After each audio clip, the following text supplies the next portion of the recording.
ප්‍රදර්ශනයේ diamond sponsor. ඉතින් salon ටොප්පි නායතනයේ අධිපතිතුමිය මාත් එක්ක ඉන්නවා. අපි ඈත් එක්ක තමයි මේ කතා කරන්න සූදානම් වෙන්නේ. ප්‍රවීණ රූපලාවන්‍ය ශිල්පිනී ඉනෝකා රසාදරි මහත්මිය. ආයුබෝවන්. ආයුබෝවන්.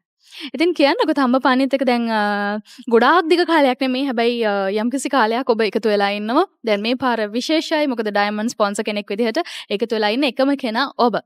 ඉතින් ඒ ගැන මොනවද කියන්න තියෙන්නේ?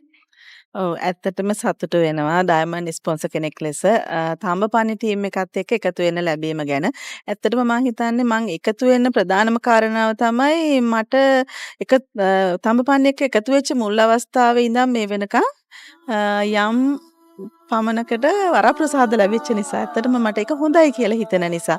ඉතින් මේ පාරත් තම්පනි එක්ක ඩයමන්ඩ් ස්පොන්සර් විදිහට මම එකතු වුණා. හොඳයි. අපි සැලොන් ටොප්පින් ගැන කතා කරමු. කොහෙද තියෙන්නේ සැලොන් ටොප්පින් බ්‍රාන්චස් තියෙනවද? ඔව් අපේ මේන් බ්‍රාන්ච් එක තමයි හික්කඩුවේ. හික්කඩුව ටවුන් එකෙම තමයි අපේ සැලොන් එක තියෙන්නේ. ඊළඟට බද්දගම ටවුන් එකේ අපේ තවත් බ්‍රාන්ච් එකක් පිහිටා තිබෙනවා. ඉතින් ඕන කෙනෙකුට හරිම පහසුයි.